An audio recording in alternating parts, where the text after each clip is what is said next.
ഊളിയനാട് government ഹൈസ്കൂളിലെ SPC കേഡറ്റുകളും അധ്യാപകരും ഓണാഘോഷത്തോടനുബന്ധിച്ച് കല്ലുവാതിക്കൽ സമുദ്രതീരം മതേതര വയോജന കേന്ദ്രം സന്ദർശിച്ചു. ഇതിനോടനുബന്ധിച്ച് നടന്ന പൊതുയോഗത്തിൽ സമുദ്രതീരം ചെയർമാൻ ഉർവൽ സിംഗ് M എല്ലാവരെയും സമുദ്രതീരത്തേക്ക് സ്വാഗതം ചെയ്തു സംസാരിച്ചു. സമുദ്രതീരത്തിലെ ഓണാഘോഷവുമായി ബന്ധപ്പെട്ട് ഇന്ന് ചിറക്കര ഊളിയനാട് ഗവൺമെൻറ് ഹൈസ്കൂളിലെ കുട്ടികളും അധ്യാപകരും ഉൾപ്പെടെ ഇന്ന് ഈ കൂട്ടുകുടുംബത്തിലേക്ക് എത്തിയിരിക്കുകയാണ്. ഏതാണ്ട് 64ാമത്തെ സ്കൂളിലെ കുട്ടികളാണ് ഈ 6 വർഷത്തിനിടയിൽ സമുദ്രതീരത്തിലേക്ക് വന്നു പോയത്. നിങ്ങൾ SPCയുടെ കുട്ടികൾ ഈ അങ്കണത്തിലെത്തുമ്പോൾ ഒട്ടനവധി പ്രത്യേകതകൾ ഈ സമുദ്രതീരം കൂട്ടുകുടുംബത്തിൻ്റെ ഉള്ളിലേക്കുണ്ട്. അതിനെ തിരിച്ചറിഞ്ഞതിന് ശേഷം മാത്രമേ നിങ്ങൾക്ക് ഈ കുടുംബത്തിൻ്റെ പുറത്തേക്ക് പോകുവാൻ കഴിയുള്ളൂ. എങ്ങനെയാണ് ഈ സമുദ്രതീരം കൂട്ടുകുടുംബം ഉണ്ടായതെന്ന് നിങ്ങൾ മനസ്സിലാക്കണം. എങ്ങനെയാണ് ഇവിടെ ഇരിക്കുന്ന അച്ഛന്മാരും അമ്മമാരും ഇവിടെ എത്തിപ്പെട്ടതെന്ന് നിങ്ങൾ ചോദിച്ച് മനസ്സിലാക്കണം. അതിനുവേണ്ടിയാണ് നിങ്ങൾ ഈ കുടുംബത്തിലേക്ക് വന്നിരിക്കുന്നത്. നമ്മുടെ സ്കൂളിൻ്റെ പ്രഥമ അധ്യാപിക ജയകുമാരി ടീച്ചർ ഇവിടെ വന്നപ്പോൾ തന്നെ എൻ്റെ അടുത്ത് കുറേ കാര്യങ്ങൾ ചോദിച്ച് മനസ്സിലാക്കുകയുണ്ടായി. ഈ സ്ഥാപനത്തെക്കുറിച്ചും ഈ സ്ഥാപനത്തിൻ്റെ നടത്തിപ്പിനെക്കുറിച്ചും. അപ്പോൾ നിങ്ങളും തിരക്കേണ്ടത് ഈ സ്ഥാപനം നടത്തുന്നതിനെക്കുറിച്ച് മാത്രമല്ല. ഞാൻ നേരത്തെ സൂചിപ്പിച്ച പോലെ നിങ്ങളെ സ്കൂളിലെ പ്രഥമ അധ്യാപിക ഈ വേദിയിലിരിക്കുമ്പോൾ ഈ സദസ്സിലായിട്ട് മറ്റൊരു സ്കൂളിലെ HM ഈ സദസ്സിലിരിപ്പുണ്ട്. ഏതാണ്ട് ആയിരക്കണക്കിന് കുട്ടികളെ പഠിപ്പിച്ച ഒരു അധ്യാപികയാണ്. എന്തുകൊണ്ടാണ് അധ്യാപിക ഈ കുടുംബത്തിൽ വന്നു ചേർന്നതെന്ന് നിങ്ങൾ മനസ്സിലാക്കണം. നിങ്ങളുടെ വീട്ടിലെ അച്ഛനും അമ്മയും സന്തോഷത്തോടെ കഴിയുന്ന കുട്ടികളും എന്നാൽ അച്ഛൻ്റെയും അമ്മയുടെയും കാര്യങ്ങൾ തിരക്കാൻ കഴിയാത്ത കുട്ടികളും ഈ കൂട്ടത്തിൽ ചിലപ്പോൾ ഉണ്ടാവാൻ സാധ്യതയുണ്ട്. നിങ്ങളെ വീട്ടിലെ അച്ഛനെയും അമ്മയും അല്ലെങ്കിൽ അച്ഛൻ വൈകുന്നേരത്ത് ജോലിക്ക് പോയിട്ട് തിരികെ എത്തുമ്പോൾ എന്തൊക്കെ ജോലി ചെയ്തെന്ന് തിരക്കുന്ന എത്ര കുട്ടികളുണ്ട്. അതായത് അച്ഛൻ രാവിലെ ജോലിക്ക് പോയി ആ ജോലിക്ക് പോകുന്നത് എന്തിനു വന്നെന്നറിയാമോ? അറിയാമോ? എന്തിനാ നിങ്ങൾ അച്ഛൻ ജോലിക്ക് പോകുന്നത്? കുടുംബം പോറ്റാൻ വേണ്ടി. അപ്പോൾ അച്ഛൻ എന്ത് ജോലിയാണ് ചെയ്യുന്നത് നിങ്ങൾക്ക് അറിയാമോ? അറിയാം. അച്ഛൻ പണി ചെയ്യുന്ന സൈറ്റിൽ നിങ്ങൾ പോയിട്ടുണ്ടോ? കണ്ടിട്ടുണ്ടോ? വേല ചെയ്യുന്നത് കണ്ടിട്ടുണ്ടോ? ഉണ്ട്. കുറച്ച് കുട്ടികൾക്ക് മാത്രമേ ആ ഒരു താല്പര്യമുള്ളൂ. പക്ഷേ നിങ്ങൾ ശ്രദ്ധിക്കേണ്ടത് നമ്മളെല്ലാം ഇന്ന് മൊബൈലിൻ്റെ അടിമയായി മാറിക്കൊണ്ടിരിക്കുക അല്ലേ? മൊബൈൽ ഉപയോഗിക്കാത്ത കുട്ടികളുണ്ടോ? മൊബൈൽ ഉപയോഗിക്കാത്ത കുട്ടികൾ കൈവയ്ക്ക് ഒരാൾ മാത്രമുണ്ട്. എന്താ മോനെ മൊബൈൽ ഉപയോഗിക്കാത്ത? എന്താ? തരത്തില്ല. ആര് തരത്തില്ല? ഉമ്മ തരത്തില്ല. ഞാനൊരു ഫോൺ മേടിച്ച് തരട്ടെ, ഉപയോഗിക്കുമോ? ഫോൺ വേണ്ടേ? വേണ്ട. ജീവിത അവസാനം വരെ ഫോൺ ഉപയോഗിക്കത്തില്ല. അങ്ങനെ ജീവിക്കാൻ നമുക്ക് പറ്റുമോ? പറ്റും. കാരണം അവർ മോൻ പറഞ്ഞ കേട്ടോ, ഫോണില്ലാതെ നമുക്ക് ജീവിക്കാം അല്ലേ? അങ്ങനെ ഒരു കാലഘട്ടം നമുക്കുണ്ടായിരുന്നു. നിങ്ങൾക്ക് അങ്ങനെ ഓർമ്മയുണ്ടോ? നിങ്ങൾ അച്ഛൻ പറഞ്ഞു തന്നിട്ടുണ്ടോ? അപ്പോൾ നിങ്ങൾ മനസ്സിലാക്കേണ്ടത് ഫോണില്ലാതെ ജീവിക്കുന്ന യുഗത്തിൽ ഈ വയോജന കേന്ദ്രത്തിന് ഒരു പ്രത്യേകത കൂടി ഉണ്ടല്ലേ. ഈ ലഹരി ഉപയോഗിക്കാത്ത ഒരു സ്ഥാപനമുണ്ട്. ഏത് സ്ഥാപനം നിങ്ങൾക്ക് പറയാമോ? കേരളത്തിൽ അല്ലെങ്കിൽ കേരളത്തിൽ സൂചിപ്പിക്കാം, അങ്ങോട്ട് പോകണ്ട. കേരളത്തിൽ ലഹരി ഉപയോഗിക്കാത്ത ഒരു സ്ഥാപനമുണ്ട്. എവിടെയെന്ന് പറയാമോ? എവിടെയാണ്? സ്കൂളിലാണ് കൂടുതലെന്ന്. സ്കൂളിലാണ്. നമുക്ക് കേൾക്കുന്നില്ലേ? പത്രങ്ങളൊക്കെ വായിക്കുന്ന കേൾക്കുന്നില്ലേ? എവിടെയാണ്? നിങ്ങൾക്ക് പറഞ്ഞേ. എവിടാ പറ. സമുദ്രതീരം മാത്രമല്ല, വയോജന കേന്ദ്രങ്ങളിൽ മാത്രമേ ഉള്ളൂ ലഹരി ഉപയോഗിക്കാത്ത ഒരു സ്ഥലം. എന്താ അവർ ലഹരി ഉപയോഗിച്ചിട്ടില്ലേ? ഉണ്ട്. പക്ഷേ ഈ ഗേറ്റിനകത്തേക്ക് വരുമ്പോൾ ആ ലഹരി നിൽക്കുകയാണ്. എന്തുകൊണ്ട് അവർക്ക് നിർത്താൻ കഴിയുന്നു? നല്ല രീതിയിൽ മദ്യവും മറ്റു കാര്യങ്ങളിൽ ലഹരി ഉപയോഗിച്ച ആളുകൾ ഇതിനുള്ളിൽ വരുമ്പോൾ എന്താ അവർക്ക് അങ്ങനെ പ്രത്യേകത എന്താ? നിങ്ങൾ തിരക്കിയിട്ടുണ്ടോ? എന്തുകൊണ്ടാവാം അവർ ലഹരി നിർത്തിയത്? എന്തുകൊണ്ടാവാം? അങ്ങനെയാണെങ്കിൽ ലഹരി ഉപയോഗിക്കുന്ന ആൾക്കാരെല്ലാം ഒരു നിമിഷം കൊണ്ട്, ഒരു ദിവസം കൊണ്ട് ലഹരി നിർത്തിക്കൂടെ?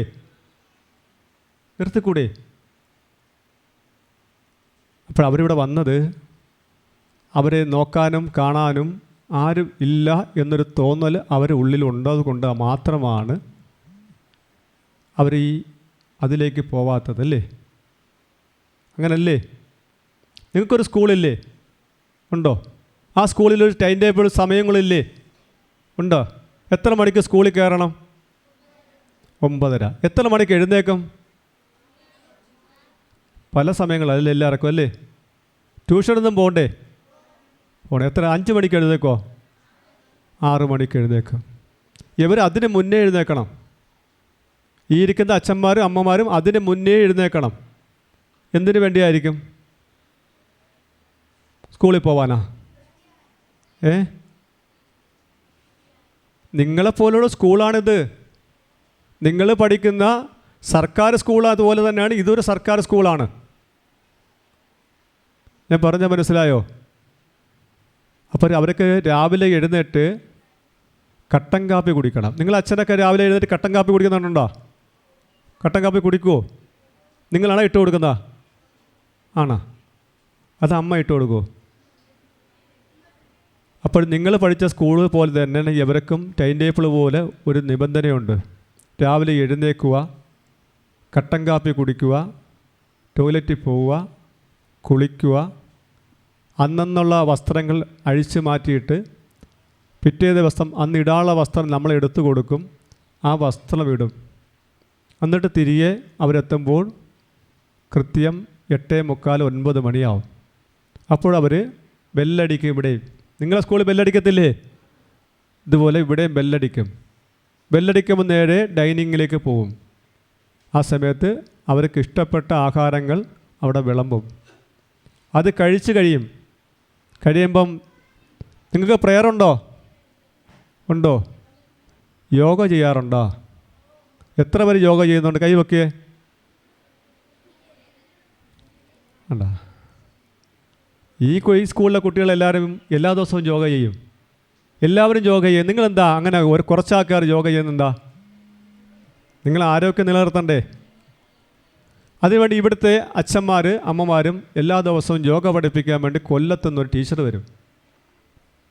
അത് കഴിയുമ്പോൾ ദാണ്ടെ തൊട്ട് പുറകെ ഇരിപ്പുണ്ടെന്ന് തോന്നുന്നു ഒരു സംഗീത അധ്യാപികയുണ്ട്. അദ്ദേഹവും ഒരു പെൺകുട്ടിയാണ്. കേരളത്തിൽ അറിയപ്പെടുന്ന ഒരു ഗാനമേള ട്രോഫി പാടുന്ന ഒരു കുട്ടിയാണ്. അവരും ഇവരുമായിട്ടൊരു പാട്ട് മത്സരമാണ്. ഉച്ചയാകുമ്പം പാട്ടുകൾ പാടുന്ന അമ്മമാരാണ് ഈ കൂട്ടത്തിലുള്ളത്. ഇവരെല്ലാം നല്ല സുന്ദരമായിട്ട് പാട്ടുകൾ പാടും. മത്സരങ്ങളിലും പങ്കെടുക്കും അവർ. പാട്ട് കഴിയുമ്പോൾ പിന്നെ അടുത്തത് ടൈം ടേബിൾ പോലെ ചന്ദനത്തിരി ലോഷനൊക്കെ ഉണ്ടാക്കുന്നൊരു സ്ഥാപനം കൂടി ഇവിടെ ഉണ്ട്. ഇവർ അതിലേക്ക് മാറും. ഇപ്പം മഴ കാരണം പുറത്തേക്ക് നടക്കാൻ പോകുന്നില്ല, അല്ലെങ്കിൽ പുറത്തേക്ക് നടക്കാൻ വൈകുന്നേരം അതിലും പോകും. പിന്നെ ഈ കാണുന്ന ഒരു സ്ക്രീനാണ്, പ്രൊജക്ടറാണ്. ഇവർക്ക് ഇഷ്ടപ്പെട്ട സിനിമകളും വാർത്തകളും കാണാം. ഇതിനകത്തേക്ക് കയറി കഴിഞ്ഞാൽ ഒരു സലൂണുണ്ട്, ഒരു ബാർബർ ഷോപ്പ് ഇതിനകത്തുണ്ട്. ചൊവ്വാഴ്ച ദിവസം പുറത്തുനിന്ന് ആൾ വരും. ഇപ്പോൾ ഒരു സ്കൂളും ഒരു വീടുമായി അല്ലേ? അപ്പോൾ നിങ്ങൾ മനസ്സിലാക്കേണ്ടത്, നിങ്ങളുടെ അച്ഛനും അമ്മയും നിങ്ങൾ ചോദിച്ചറിഞ്ഞില്ലെങ്കിൽ ഇന്ന് ചെന്നിട്ട് അച്ഛൻ്റെ അടുത്ത് ആദ്യമായിട്ട് ചെന്ന് സംസാരിക്കുന്നത്, അച്ഛൻ രാവിലെ എഴുന്നേറ്റ് എന്ത് ജോലിക്ക് പോയി, എന്ത് ശമ്പളം കിട്ടി, ആ ശമ്പളത്തിൽ നിന്ന് എത്ര രൂപ നമ്മളെ വീട്ടിന് വേണ്ടി ചിലവാക്കി, അല്ലെങ്കിൽ മറ്റ് കടങ്ങൾ എത്ര രൂപ തീർത്തു എന്ന് നിങ്ങൾ തിരക്കി അറിയണം. അച്ഛന് ഒരുപാട് ബാധ്യത കാണും അല്ലേ? ഇന്നത്തെ കാലത്ത് 1000 രൂപയോ 2000 രൂപ കിട്ടിയാൽ എന്തെങ്കിലും ആവോ? ഇല്ല. ഇത് ഞാൻ കാണുന്ന ഈ വീട്, അല്ലെങ്കിൽ നിങ്ങൾ കാണുന്ന ഈ വീട്, ഇതൊരു ഓലമേഞ്ഞ വീടായിരുന്നു. അവിടെയായിരുന്നു ഞാൻ താമസിച്ചത്. നിങ്ങൾ ഓല മേഞ്ഞ വീട്ടിൽ കിടന്നിട്ടുണ്ടോ? കൈ പൊക്കിയേ. ബാക്കിൽ 2-3 ആൾക്കാരുണ്ട്. എനിക്ക് തോന്നുന്നു ഇപ്പോഴും ഓല മേഞ്ഞ വീട്ടിലാവാൻ സാധ്യതയുണ്ട്. രേവതി ഓല മേഞ്ഞ വീട്ടിലാണ് കിടന്നത്. അന്നായിരുന്നോ? കേട്ടോ, അവരും ഓല മേഞ്ഞ വീട്ടിൽ വളർന്ന ആൾക്കാരാണ്. ഈ ഇരിക്കുന്ന അച്ഛന്മാരും അമ്മമാരും ഓല മേഞ്ഞ വീട്ടിൽ വളർന്ന ആൾക്കാരാണ്. ഈ സൈഡിൽ കാണുന്ന അച്ഛൻ 99 വയസ്സുള്ള അച്ഛൻ ഇവിടെ ഇരിപ്പുണ്ട്. 99 വയസ്സ്. ഓടി നടക്കും. ആ അച്ഛനും ഏക്കർ കണക്കിന് വസ്തുക്കൾ കിളച്ച് സ്വന്തമായിട്ട് മറിച്ചിട്ടുള്ള ആൾക്കാരാണ്. കഷ്ടപ്പെട്ടുള്ള ആൾക്കാരാണ്. അപ്പം ഞാൻ ഈ ഓലമേഞ്ഞ വീട്ടിൽ താമസിക്കുമ്പോൾ എൻ്റെ അമ്മ തൊട്ട് പിറകിലായിട്ട് ബെഞ്ചിലിരിപ്പുണ്ട്. എൻ്റെ അമ്മയെ ഒരു കശുവണ്ടി തൊഴിലാളിയാണ്. കശുവണ്ടി തൊഴിലാളി കേട്ടിട്ടുണ്ടോ? എന്താണ്? തീരെ അങ്ങ് കുറഞ്ഞ ശമ്പളം കിട്ടുന്ന ഒരു ജോലിയാണ് കശുവണ്ടി തൊഴിലാളി ജോലി. അങ്ങനെയാണ് എന്നെയും കഷ്ടപ്പെട്ട് ഈ അമ്മ പഠിപ്പിച്ചത്. ഈ പറയുമ്പോൾ എനിക്ക് ഒരു 6 മാസമുള്ളപ്പോൾ എൻ്റെ അച്ഛൻ എന്നെ ഉപേക്ഷിച്ച് പോയതാണ്. അതിനുവേണ്ടിയാണ് ഞാൻ ഈ വയോജന കേന്ദ്രം ഞാനിവിടെ സ്ഥാപിച്ചതും നടത്തുന്നതും. ഓരോ കാര്യങ്ങളും നടത്തുന്നത് എൻ്റെ ജീവിതത്തിൻ്റെ ഒരു അനുഭവങ്ങളാണ്. ഒരു ആംബുലൻസ് തന്നെ ഞാനിവിടെ സൗജന്യമായിട്ട് 8 വർഷം കൊണ്ട് ജനങ്ങൾക്ക് വേണ്ടി വിട്ടുകൊടുത്തിരിക്കുക. അതെൻ്റെ ജീവിതത്തിൻ്റെ ഒരു അനുഭവമാണ്. നേത്ര ചികിത്സാ ക്യാമ്പ് എന്ന് പറയുന്നത് ഏഷ്യയിലെ ഏറ്റവും വലിയ നേത്ര ചികിത്സാ ക്യാമ്പ് നടത്തുന്നത് സമുദ്രയാണ്. ഓരോ മാസവും 4 ജില്ലയിൽ നിന്ന് 1000-ൽ പുറത്ത് ആൾക്കാർ ക്യാമ്പിലെത്തുന്നുണ്ട്. അവർക്ക് 300-ൽ പുറത്ത് ഓപ്പറേഷൻ എല്ലാ മാസവും ഒരു പൈസ പോലും മുടക്കാതെ ഞാൻ എൻ്റെ കയ്യിൽ നിന്ന് കൊടുത്ത് ഓപ്പറേഷൻ ചെയ്ത് അവരെ വീടുകളിൽ എത്തിക്കുന്നു. അതിൻ്റെ 10,000-കണക്കിന് ഓപ്പറേഷൻ മാത്രം ചെയ്തു. 2 ലക്ഷക്കണക്കിന് ആളുകളാണ് ക്യാമ്പിലൂടെ വന്നു പോയത്. ഈ പാരിപ്പള്ളി മെഡിക്കൽ കോളേജ് തുടങ്ങിയ അന്ന് മുതൽ ഒരു അലമാര ഞാൻ അവിടെ സ്ഥാപിച്ചിട്ടുണ്ട്. ഒരാൾ ആക്സിഡൻ്റായി ചെന്ന് കഴിഞ്ഞാൽ, അല്ലെങ്കിൽ ഒരാൾ മരണപ്പെട്ടാൽ പുതിയ വസ്ത്രങ്ങൾ അവിടെ നിന്ന് എടുക്കാൻ പറ്റും. നമുക്കറിയാം, രാത്രിയായി കഴിഞ്ഞാൽ ഒരാൾ ആക്സിഡൻ്റായി ചെന്ന് കഴിഞ്ഞാൽ ഒരു തുണിക്കടയും കാണത്തില്ല. അതും വെച്ചുകൊണ്ട് വേണം തിരുവനന്തപുരം മെഡിക്കൽ കോളേജിലേക്ക് നേരെ ഇവിടുന്ന് റെഫർ ചെയ്യുന്ന ആ പേഷ്യൻറ്റിനെയും കൊണ്ട് പോവേണ്ടത്. അതുകൊണ്ടാണ് ഞാൻ എൻ്റെ ജീവിതത്തിൻ്റെ മറ്റൊരു അനുഭവമാണ് ഞാനത് ചെയ്യുന്നത്. അപ്പോൾ ഈ 4 കാര്യങ്ങളും ചെയ്യുന്നത് എൻ്റെ ജീവിതത്തിൻ്റെ അനുഭവം മാത്രമാണ്. ഇത് സമ്പത്ത് ഉണ്ടായിട്ട് ചെയ്യുന്നതല്ല. ഇപ്പോൾ ഇവർക്ക് തന്നെ 2 മന്ദിരം പണിയുവാൻ വേണ്ടി, അതായത് സർക്കാരിൻ്റെ നിയമം വന്നിരിക്കുകയാണ്.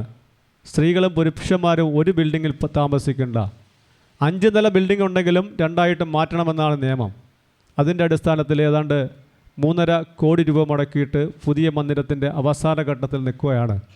അച്ഛന്മാർ അങ്ങോട്ടും അമ്മമാർ ഇവിടെയും താമസിക്കാൻ വേണ്ടി 100 പേർക്ക് കിടക്കുന്ന അത്യാധുനിക സൗകര്യങ്ങൾ കൂടിയാണ് ആ മന്ദിരത്തിൻ്റെ പണി പൂർത്തിയാവുന്നത്. അന്ന് നിങ്ങൾ വരണം. ഈ അച്ഛന്മാരെയും അമ്മമാരെയും കാണാൻ വേണ്ടി വരണം. അപ്പോൾ ഞാൻ നേരത്തെ സൂചിപ്പിച്ചത്, നിങ്ങൾ അച്ഛൻ ജോലിക്ക് പോയിട്ട് തിരികെ വരുമ്പോൾ കുറേ സാധനങ്ങളുമായി വന്ന് ഏൽപ്പിക്കുന്നത് നിങ്ങൾ അമ്മയുടെ കയ്യിലാണ്, അല്ലേ? ആ അമ്മ സാധനം ഉണ്ടാക്കി നിങ്ങൾക്ക് വേണ്ടുന്നതോളം എല്ലാം ഉണ്ടാക്കി തരുന്നുണ്ടല്ലേ? എല്ലാം ടിഫിൻ ബോക്സിലാക്കിയാൽ തരുന്നതല്ലേ? ആണോ? ആണ്. പക്ഷെ നമ്മളന്ന് കുഞ്ഞുനാളിൽ നിന്ന് അതൊന്നും തന്നിട്ടില്ല. അന്ന് ഉണ്ടെങ്കിലുണ്ട്, കഴിച്ചാൽ കഴിച്ച്, കുടിച്ചാൽ കുടിച്ച്, എങ്ങനെയായിരുന്നു നമ്മളെല്ലാം പഠിച്ചിരുന്നത്. എനിക്കൊക്കെ ഒരുപാട് ആഗ്രഹമായിരുന്നു സ്കൂൾ ബസ്സിൽ കയറി സ്കൂളിൽ പോകണമെന്ന്. ഞാൻ നോട്ട്ബുക്ക് ഉപയോഗിച്ചത് ഒരൊറ്റ നോട്ട്ബുക്ക് മാത്രമാണ്. ഒരു അധ്യായ വർഷം പൂർത്തിയാകുമ്പോൾ ഞാൻ ഉപയോഗിച്ച നോട്ട്ബുക്ക് ഒരെണ്ണം മാത്രമാണ്. ഞാനൊരു 6ാം ക്ലാസ്സിൽ പഠിക്കുമ്പോഴേ മുണ്ടെടുക്കും. നിങ്ങളൊക്കെ 10ാം ക്ലാസ് ഇത്രയും പൊക്കമായില്ലേ? ഈ 6ാം ക്ലാസ്സിൽ പഠിക്കുമ്പോൾ മുണ്ടെടുക്കുന്നത് എന്തിനാണെന്നറിയാമോ? എന്തിനാണ്ടാ? വലുതായതുകൊണ്ടാണോ? അല്ല, ഈ പാൻറ്റും നിക്കറും മേടിക്കാനുള്ള പൈസ ഇല്ലാത്തതുകൊണ്ട് പണ്ടത്തെ കാലത്ത് അമ്മമ്മമാർക്ക് ഈ ഓണത്തിന് ഈ പുകയിലയും മുണ്ടും കൊടുക്കുന്നൊരു ശീലം പണ്ടത്തെ കാലത്തുണ്ട്. നിങ്ങൾക്കറിയത്തില്ല. ആ മുണ്ട് എൻ്റെ അമ്മാമ്മ പെട്ടിയിലാക്കി ശേഖരിച്ച് വെക്കും. അപ്പോൾ അതിൽ നിന്നൊരു മുണ്ടെടുത്തിട്ടാണ് ഒരു മുണ്ട് 4 ദിവസം വരെ ഉടുക്കേണ്ട സാഹചര്യം ഉണ്ടായിട്ടുണ്ട്. ഈ 4 ദിവസം എന്ന് പറയുമ്പോൾ ഒരു മുണ്ട് ഡബിൾ മുണ്ടാണ്. തിരിച്ചും മറിച്ചും ഇട്ടാൽ 4 ദിവസം വരെ ഒരു മുണ്ട് ഉടുക്കാൻ പറ്റും. ഞാൻ ഈ കാണുന്ന പ്രദേശത്ത് പാറ പൊട്ടിക്കുന്ന സ്ഥലമാണ്. ഈ റോഡിലെല്ലാം രാവിലെ എഴുന്നേറ്റ് പാറ പൊട്ടിച്ചിട്ടിട്ട് തൊട്ടടുത്ത് ഒരു ഫാക്ടറി ഉണ്ട്, ഐസ് ഫാക്ടറിയിൽ. അന്ന് മോട്ടറൊന്നുമില്ല. വെള്ളം കോരി ആ ഫാക്ടറിക്ക് വേണ്ടത് മൊത്തം നിറച്ച് വെച്ചിട്ട് ഇവിടെ നിന്ന് ഒറ്റ ഓട്ടോ 9:50 ആവും. കല്ലുവാതൊക്കെ സ്കൂളിൽ എത്തണമെങ്കിൽ 10 മിനിറ്റ് കൊണ്ട് ഒറ്റ ഓട്ടത്തിന് അവിടെ എത്തും. ചില സമയങ്ങളിൽ മഴ പെയ്യുകയാണെങ്കിൽ തൊട്ട് വസ്തുവിൽ ചേമ്പല നിൽപ്പുണ്ട്. ചേമ്പലയെ ഒടിച്ച് തലയിൽ വെച്ചുകൊണ്ടാണ് ഓടുന്നത്. ആ പുസ്തകം വയ്ക്കുന്നത് എൻ്റെ ഇടുപ്പിലായിട്ട് പുസ്തകം ചിരുകി വെച്ചുകൊണ്ട് അങ്ങ് ചെല്ലുമ്പോൾ ചില സമയങ്ങളിൽ നനഞ്ഞു കാണും. പുസ്തകം നനയാതെ മാക്സിമം നമ്മൾ ശ്രദ്ധിക്കും. കവറിനകത്ത് പ്ലാസ്റ്റിക് കവർ ഇട്ടിട്ടാണ് പുസ്തകം കൊണ്ടുപോകുന്നത്. അവിടെ ചെന്നിട്ട് ആ ഉടുപ്പ് ഊരി ഒന്ന് പിഴിഞ്ഞ് ചിലപ്പോൾ ആ സ്കൂളിൻ്റെ ഏതെങ്കിലും ഒരു ജനലിൻ്റെ സൈഡിൽ തൂക്കിയിടും, പെട്ടെന്ന് ഉണങ്ങാൻ വേണ്ടിയാണ്. അപ്പോഴത്തേക്ക് ചില സാറുമാർ കണ്ടിട്ടത് മൈൻഡ് ചെയ്യത്തില്ല. അപ്പോൾ അങ്ങനെയാണ് ഞങ്ങളൊക്കെ പഠിച്ച കാലങ്ങൾ അങ്ങനെയായിരുന്നു. ഇന്ന് ഞാൻ കഴിഞ്ഞ 1 മാസത്തിന് മുമ്പ് ഞാനൊരു സൈറ്റിൽ നിൽക്കുന്ന സമയത്ത് 8:45 മണിയായപ്പോൾ ഒരമ്മ ഓടുകയാണ്. ഞാൻ നോക്കിയപ്പോഴത്തേക്ക് എന്താ സംഭവം എന്ന് അറിയാമോ, ഞാനും പുറക്കെ റോഡിലോട്ടൊന്ന് ഓടി നോക്കിയപ്പോഴത്തേക്ക് എന്തുവാ, സ്കൂൾ ബസ് കൊണ്ട് നിർത്തിയിരിക്കുക. കുട്ടിയങ്ങ് പോയി, പക്ഷേ അമ്മ ടിഫിൻ ബോക്സ് കൊടുക്കാൻ മറന്നുപോയി. ഈ കുട്ടിക്ക് വേണ്ടി ഓടി ആ സ്കൂൾ ബസ്സിലേക്ക് ഈ അമ്മ ടിഫിൻ ബോക്സ് കൊണ്ടെത്തിക്കുകയാണ്. എന്തിനു വേണ്ടിയാ? നിങ്ങളൊന്നും വിശക്കാതിരിക്കാൻ വേണ്ടിയാണ്. ആ അമ്മയുടെ ഓട്ടം അതിനു വേണ്ടിയായിരുന്നു. പണ്ടത്തെ കാലത്തൊന്നും ഇങ്ങനെയൊന്നും ശീലങ്ങളില്ലായിരുന്നു. പക്ഷേ പണ്ട് എൻ്റെ അമ്മ ഞങ്ങൾ കഴിച്ചതിന് ശേഷം ഉണ്ടെങ്കിൽ മാത്രമേ അത് കഴിക്കാറുള്ളായിരുന്നു. അങ്ങനെയാണ് ഞങ്ങൾ ശീലിച്ചത്. ഇതെല്ലാം സിമൻറ്റിട്ട തറയായിരുന്നില്ല, ചാണകം തളിച്ച തറയിൽ പനമ്പായിലാണ് ഞങ്ങളെല്ലാം കിടന്ന് വളർന്ന് വലുതായത്.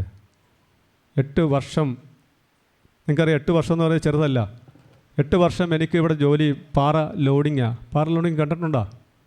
JCBക്കകത്തും ടിപ്പറിനകത്തും കയറ്റുന്നതല്ല, പാറ ചുമന്ന് തലയിലൂടെ വണ്ടിയിൽ കയറ്റണം. ഈ കടലിൽ കാണുന്ന കല്ലുകളെല്ലാം തലയിൽ കൂടെ ചുമന്ന് കയറ്റിയ അന്ന് കടപ്പുറത്ത് കൊണ്ടിടുന്നത്. ചില സമയങ്ങളൊക്കെ ഞാൻ ആലോചിച്ചിട്ടുണ്ട്, ഈ പണിയിൽ നിന്ന് എനിക്ക് എന്നാണൊരു മോചനം കിട്ടുന്നത് വരെ ഞാൻ ആലോചിച്ചിട്ടുണ്ട്. ഉച്ച സമയം, മാർച്ച് ഏപ്രിൽ മാസം നല്ല ഉച്ച സമയമാണ്. നല്ല പൊള്ളി നിൽക്കുന്ന സമയങ്ങളാണ്. പാറയിൽ തൊട്ടാൽ പൊള്ളും, കൈ പൊള്ളും. അത് കുപ്പിച്ചെല്ല് പോലെ നിൽക്കുന്ന പാറയാണ്. അത് ഒരു ലോഡ് പാറ കയറ്റുമ്പോൾ എത്ര സമയമെടുക്കുമെന്ന് നിങ്ങൾക്കറിയാം. ആ വെന്തുരുന്ന വെയിലത്തും ആ പാറ ചുമന്ന് വണ്ടിയിലിട്ട് കൊണ്ട് കയറ്റി തിരികെ വന്ന് വീണ്ടും കയറ്റണം. ഒരു ദിവസം 12 ലോഡ് പാറ വരെ എനിക്ക് കയറ്റേണ്ടി വന്നിട്ടുണ്ട്. ചില സമയങ്ങളിലൊക്കെ എനിക്ക് ഈ പണിയിൽ നിന്ന് പോകാൻ തോന്നിയിട്ടുള്ളത് തന്നെ ചില സമയങ്ങളിൽ നിങ്ങൾക്കറിയാം, പാറയേക്കായി കഷ്ടമാണ് ഈ 1 ഇഞ്ച് കോരുന്നെന്ന് പറയുന്നത്. ആ കുണ്ടും കുഴിയിൽ അടിച്ചിട്ട് 1 ഇഞ്ചുകൾ കൊട്ട വെച്ച് കോരി തലയിൽ പൊക്കിക്കൊടുത്ത് കൊണ്ടിറക്കുമ്പോഴുള്ള ബുദ്ധിമുട്ട്, പ്രയാസങ്ങൾ ഏറെ വലുതായിരുന്നു. ഈ കല്ലുവാതിക്കൽ ഞാനൊരു 3 വർഷത്തോളം ഓട്ടോറിക്ഷ ഡ്രൈവറായിട്ട് എനിക്ക് ആ സ്റ്റാൻഡിൽ ഓടിക്കുവാനുള്ള അവസരം എനിക്ക് ഉണ്ടായിട്ടുണ്ട്. പിന്നെയാണ് ഞാനിവിടെ നിന്ന് വണ്ടി കയറി ഗുജറാത്ത് എന്ന് പറയുന്ന നാട്ടിലേക്ക് വണ്ടി കയറി പോകുന്നത്. ഈ കൺസ്ട്രക്ഷൻ പഠിക്കുന്നതിന് വേണ്ടിയാണ്. അവിടെ നിന്ന് പഠിച്ച് എനിക്ക് ശമ്പളം 40 രൂപ ശമ്പളമാണ് ഒരു ദിവസം കിട്ടുന്നത്. എനിക്ക് 50 രൂപ ഒരു ദിവസം ചിലവാണ്. അത് ഞാൻ സ്വന്തമായിട്ട് റൊട്ടിയും ഉണ്ടാക്കി കഴിക്കുന്നതുകൊണ്ട് മാത്രമാണ് എനിക്ക് 50 രൂപ ചിലവാകുന്നത്. എങ്കിലും വയറ് മുറുക്കി പിടിച്ച് ആ 40 രൂപ ശമ്പളത്തിൽ ഞാൻ ജോലി ചെയ്ത് തിരിച്ച് ഇവിടെ വന്ന് 18 വർഷം കൊണ്ട് ഞാൻ കൺസ്ട്രക്ഷൻ മേഖലയിൽ പണിയെടുക്കുന്നു. ഇന്ന് 2000-ൽ പുറത്ത് കെട്ടിടങ്ങൾ എനിക്ക് പണിതുയർത്തുവാൻ കഴിഞ്ഞു. എൻ്റെ വിദ്യാഭ്യാസ യോഗ്യത 10ാം ക്ലാസ് മാത്രമേ ഉള്ളൂ. എനിക്ക് 10ാം ക്ലാസ്സിൻ്റെ പരീക്ഷയുടെ തലേ ദിവസം എൻ്റെ അമ്മയെ പാമ്പ് കടിക്കുന്നത് കൊണ്ട് എനിക്ക് പരീക്ഷ എഴുതാൻ കഴിഞ്ഞില്ല. ഞാൻ പരീക്ഷയിൽ നിന്ന്, വിദ്യാഭ്യാസത്തിൽ നിന്ന് എനിക്ക് മാറി നിൽക്കേണ്ടി വന്നു. കുടുംബത്തിൻ്റെ ഉത്തരവാദിത്തം മൊത്തം എനിക്കായതുകൊണ്ട് ആ ചുമതലയെ ഞാൻ ഏറ്റെടുത്തു. എൻ്റെ സ്വപ്നമായിരുന്നു ഇങ്ങനൊരു വയോജന കേന്ദ്രം കെട്ടിപ്പടുത്തണം എന്ന ആഗ്രഹം. ആ ആഗ്രഹം കേരളത്തിൽ നിന്ന് വ്യത്യസ്തമായി സ്വന്തം വീട്ടിൽ തന്നെ നടത്തണമെന്ന ആഗ്രഹം പൂർത്തീകരിക്കാനും എനിക്ക് കഴിഞ്ഞു. അങ്ങനെ ഒട്ടനവധി കാര്യങ്ങൾ എൻ്റെ ജീവിതത്തിലുണ്ട്. ഞാൻ ചുരുക്കി പറഞ്ഞതേ ഉള്ളൂ. ടീച്ചർ എൻ്റെ അടുത്ത് സൂചിപ്പിച്ച് കുറച്ച് കാര്യങ്ങളും ജീവിതത്തിൻ്റെ പറയണം എന്ന് പറഞ്ഞുകൊണ്ട് മാത്രം ഞാൻ പറഞ്ഞതാണ്. ഞാൻ മർത്തോമ സ്കൂളിൻ്റെ കഴിഞ്ഞ പരിപാടിയെ ബന്ധപ്പെട്ട് ഉദ്ഘാടനം ചെന്നപ്പോൾ അവിടെ ചെന്നപ്പോൾ എൻ്റെ അടുത്ത് ഫാദർ പറഞ്ഞതും ഇത് തന്നെയാണ്. കുട്ടികൾക്ക് മറ്റു കാര്യങ്ങളൊന്നും കേൾക്കണ്ട, ജീവിതത്തിൻ്റെ അനുഭവങ്ങൾ പറഞ്ഞ് മനസ്സിലാക്കിയാൽ മാത്രം മതി. ഞാൻ പറഞ്ഞു തുടങ്ങാം. ഫാദർ എപ്പം നിർത്താൻ പറഞ്ഞു, ഞാൻ അപ്പോഴും നിർത്താം. ഞാൻ മുക്കാഭാഗം എൻ്റെ വിദ്യാഭ്യാസം പറഞ്ഞപ്പോൾ ഫാദറെ മതിയോ എന്ന് ചോദിച്ചപ്പം മതി എന്ന് പറഞ്ഞു. ഞാൻ നിർത്തി. അത്രമാത്രമേ എൻ്റെ വിദ്യാഭ്യാസ കാലഘട്ടങ്ങൾ മാത്രമേ കുട്ടികൾക്ക് പറഞ്ഞു കൊടുക്കാൻ പറ്റുള്ളൂ. ഇന്ന് ഈ സമുദ്രദിനം കൂട്ടുകുടുംബത്തിൻ്റെ ഈ ഉള്ളിൽ നിൽക്കുമ്പോഴും പാരിപ്പള്ളി മെഡിക്കൽ കോളേജിൽ നിന്ന ആ വലിയ സ്ഥാപനത്തിൽ നിന്നും എല്ലാ ഡോക്ടർമാരും ഇവിടെ വരുമായിരുന്നു. ആ ഡോക്ടർമാർക്കും സംശയങ്ങൾ ഒരുപാടുണ്ടായിരുന്നു. എങ്ങനെയാണ് ഞാൻ 49 പേരെ ഈ കുടുംബത്തിൽ നിന്ന് സുഖമാക്കി തിരികെ കുടുംബത്തിലെത്തിച്ചതെന്ന്. അവർ ഒരു ദിവസം ക്ലാസ് എടുക്കാൻ വേണ്ടി ഡോക്ടർമാർ എന്നെ മെഡിക്കൽ കോളേജിൽ വിളിച്ചു. ഞാൻ അതിൻ്റെ കാര്യങ്ങളെല്ലാം പറഞ്ഞു മനസ്സിലാക്കി, എങ്ങനെയാണ് ഒരാളെ സുഖമാക്കുന്നതെന്നും മറ്റു കാര്യങ്ങളെല്ലാം മനസ്സിലാക്കിയപ്പോൾ അവരും സ്നേഹത്തോടെ അത്തരം കാര്യങ്ങൾ ഇന്ന് ആ മെഡിക്കൽ കോളേജിൽ ചെയ്തു വരികയാണ്. അപ്പോൾ നമുക്ക് മനസ്സിലാക്കേണ്ടത്, കുട്ടികളടുത്ത് എനിക്ക് ഒരു കാര്യം കൂടി പറയാനുള്ളത്, നിങ്ങൾ ഇവിടുന്ന് പോകുമ്പോൾ ഈ ഓരോ അച്ഛന്മാരെയും അമ്മമാരെയും നിങ്ങൾ ഓരോരുത്തർ പോയി സംസാരിക്കണം. എങ്ങനെയാണ് ഇവിടെ എത്തിപ്പെട്ടതെന്ന് മനസ്സിലാക്കിയിട്ട് നിങ്ങൾ പറഞ്ഞിട്ട് പോകേണ്ട ഒരൊറ്റ കാര്യം മാത്രമേ ഉള്ളൂ. ഞാൻ എൻ്റെ അച്ഛനെയും അമ്മയും ഇങ്ങനെയുള്ള ഒരു സ്ഥാപനങ്ങളിലും, ഈ സ്ഥാപനമൊന്നുമല്ല, ഒരു സ്ഥാപനങ്ങളിലും ഉപേക്ഷിക്കില്ല എന്ന് പറഞ്ഞതിന് ശേഷം മാത്രമേ ഈ പടിക്ക് പുറത്തേക്ക് നിങ്ങൾ പോകാമുള്ളൂ. നിങ്ങൾക്ക് ഒരു കാരണവശാലും നിങ്ങളെ അച്ഛനെയും അമ്മയും, നിങ്ങളെ അച്ഛനും അമ്മയും കഷ്ടപ്പെട്ട് വളർത്തുന്ന വില നിങ്ങൾ മനസ്സിലാക്കണമെങ്കിൽ നിങ്ങൾക്ക് മക്കളുണ്ടാവണം. നിങ്ങളെല്ലാം കല്യാണം കഴിച്ച് മക്കളാവുന്ന സമയത്തെ ആ വില എന്തെന്ന് നിങ്ങൾ മനസ്സിലാക്കുകയുള്ളൂ. ഹെഡ് മിസ്ട്രസ് ജയകുമാരി, അധ്യാപിക മിൻസ് തുടങ്ങിയവർ പരിപാടിയിൽ സംസാരിച്ചു. മക്കളെ, നിങ്ങളെ ഇവിടെ കൊണ്ടുവന്ന് ഇവിടെ വരുമ്പോഴും ഇവിടെ വരുന്നതിന് മുമ്പും ഞാൻ ഈ പേര് മാത്രമേ കേട്ടിട്ടുള്ളൂ. എനിക്കിതിനെക്കുറിച്ച് വിശദമായ കാര്യങ്ങളൊന്നും അറിയില്ല, എന്താണ് എങ്ങനെയാണ് എന്ന്. അപ്പോൾ ഇവിടെ വന്നതിന് ശേഷമാണ് ഞാൻ സാറിനോട് സംസാരിക്കുകയുണ്ടായി. അപ്പോൾ അപ്പോഴാണ് ഇവിടെ ഇതെങ്ങനെയാണ് നടത്തിക്കൊണ്ട് പോകുന്നത്. ഒരാൾ തനിയെ 50 അച്ഛനെയും അച്ഛനമ്മമാരെ നോക്കുകയാണ്. നമുക്കുള്ളത് ഒരച്ഛനും അമ്മയുമാണ്. നമ്മൾ ഓരോരുത്തരും ഇവരെ നോക്കാൻ തയ്യാറായാൽ ഒരാൾക്ക് ഇതുപോലെ 50 പേരെ നോക്കേണ്ട ആവശ്യം വരില്ല. നിങ്ങൾ മനസ്സിലാക്കേണ്ട ഒരു കാര്യം, നിങ്ങളാണ് മനസ്സിലാക്കേണ്ടത്. അതുകൊണ്ടാണ് നിങ്ങളിവിടെ കൊണ്ടുവന്നത്. ഇനി ഇതുപോലെയുള്ള സ്ഥാപനങ്ങൾ നമ്മുടെ നാട്ടിൽ ഉണ്ടാവരുത്. അങ്ങനെ ഉണ്ടാവാതിരിക്കണമെങ്കിൽ എന്ത് ചെയ്യണം? ആര് നോക്കണം? അച്ഛനെയും അമ്മയും വളർന്നു വന്നാൽ നമ്മൾ നോക്കണം. അവരുടെ സമ്പാദ്യമായിട്ടാണ് മക്കളെ അച്ഛനും അമ്മയും വളർത്തുന്നത്. ഞാൻ ചിന്തിക്കാറുണ്ട്, എൻ്റെ വരുമാനത്തിൻ്റെ അല്ലെങ്കിൽ എൻ്റെ വരുമാനം ഞാൻ 3 കാര്യങ്ങൾക്ക് വേണ്ടിയാണ് ചിലവാക്കാറ്. എന്തൊക്കെയാണെന്നറിയാമോ? 1, എൻ്റെ കടം തീർക്കുന്നതിന്. 2, എനിക്ക് ജീവിക്കുന്നതിന്. 3, സമ്പാദിക്കുന്നതിന്. എന്താ എൻ്റെ കടം തീർക്കലെന്നറിയാമോ? എൻ്റെ അച്ഛനും അമ്മയും അവരുടെ ജീവൻ്റെ ഭാഗം തന്നാണ് എന്നെ വളർത്തിയത്. ജീവിതം കൊണ്ട് മാത്രമല്ല, അവരുടെ ജീവൻ്റെ ഭാഗം തന്നാണ് എൻ്റെ അമ്മയും അച്ഛനും എന്നെ വളർത്തിയത്. അതുകൊണ്ട് തന്നെ അവർ കറുത്തുണങ്ങി ചുരുണ്ടാണ് ഇരിക്കുന്നത്. അത്രയ്ക്ക് വേണ്ടി അവർ കഷ്ടപ്പെട്ടിട്ടുണ്ട് ഞങ്ങളെ വളർത്തുന്നതിന്. അപ്പോൾ ആ വളർത്തിയതിന് അവർ സംരക്ഷിക്കുക എന്നുള്ളതാണ് എൻ്റെ കടം തീർക്കൽ. ബാക്കി ഒരു ഭാഗം എൻ്റെ ചിലവിനായി ഞാൻ ഉപയോഗിക്കുന്നു. എനിക്ക് വീട് വെച്ചത് കടം ഉൾപ്പെടെയുള്ള കടങ്ങൾ തീർക്കുന്നതിനും ദൈനംദിന ജീവിതത്തിനുമായിട്ട്. പിന്നെ ഒരു ഭാഗം ഞാൻ സമ്പാദിക്കാനായിട്ട് ഉപയോഗിക്കുന്നു. എന്താണ് എൻ്റെ സമ്പാദ്യം എന്നറിയണ്ടേ? എൻ്റെ 2 മക്കൾ, മൈത്രിയും മുദ്രയും, അവരാണ് എൻ്റെ സമ്പാദ്യം. അതുപോലെ മക്കളെ, നിങ്ങൾ ഓരോരുത്തരുമാണ് നിങ്ങളുടെ അച്ഛൻ്റെയും അമ്മയുടെയും സമ്പാദ്യം. അവരെന്തുകൊണ്ടാണ് നിങ്ങളെ സമ്പാദ്യമായി കരുതി വളർത്തുന്നത്? അവരെ കൊണ്ട് ഒക്കുന്നതിനേക്കാൾ കൂടുതൽ കടം വാങ്ങിയും അവരുടെ ആവശ്യങ്ങൾ മാറ്റിവെച്ചും ഉപേക്ഷിച്ചുമാണ് നിങ്ങളെ വളർത്തുന്നത്. അതിൻ്റെ പ്രധാനപ്പെട്ട അവരുടെ ഉദ്ദേശം എന്ന് പറയുന്നത് മക്കൾ ഭംഗിയായി വളരുകയും അവർ മുതിർന്നു വരുമ്പോൾ തങ്ങളെ സംരക്ഷിക്കുകയും ചെയ്യുക എന്നുള്ളതാണ്. അപ്പോൾ അതാണ് നിങ്ങളുടെ പ്രധാന കർത്തവ്യം.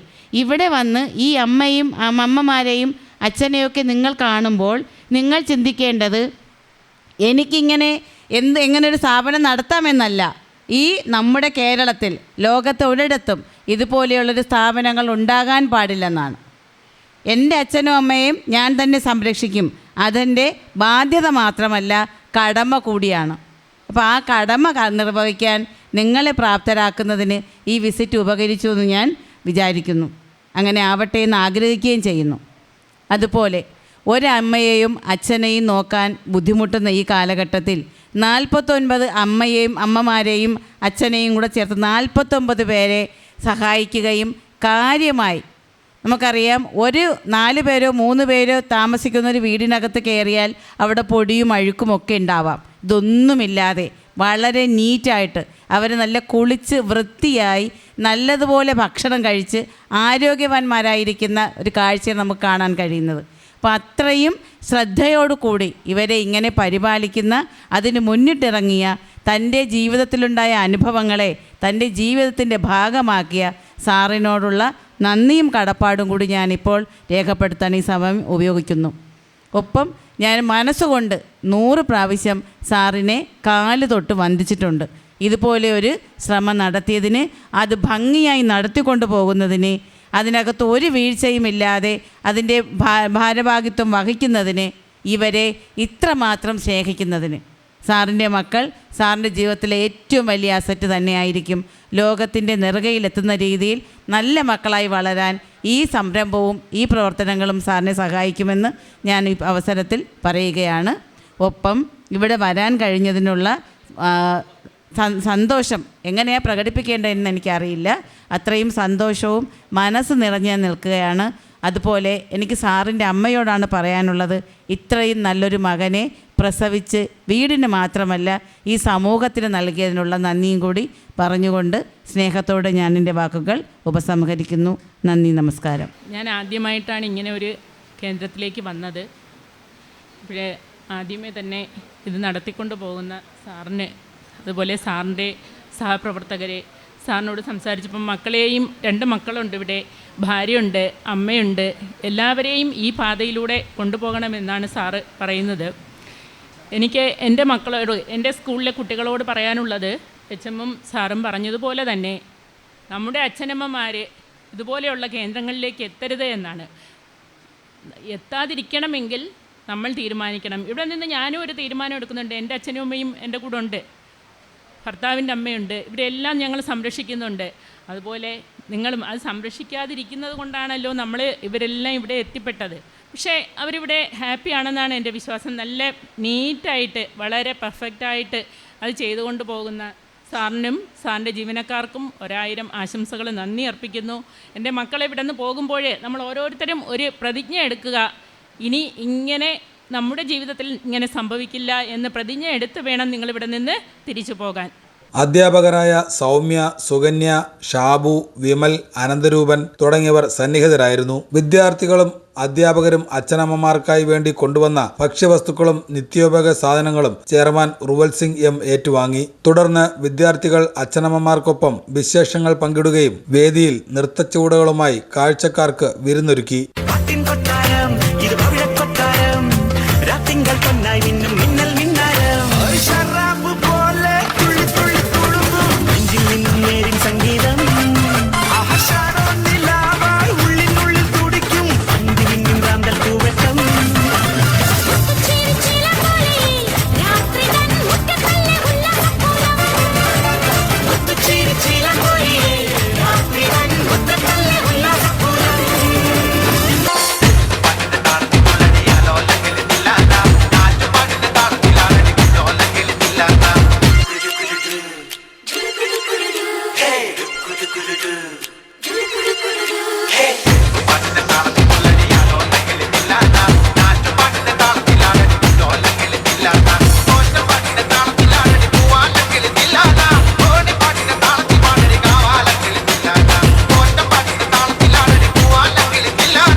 அவள் இவளது ஸ்டைலா, சந்தன வேலா, இவள் மன்மத புயலா, அடடா பூவின் மாநாடா,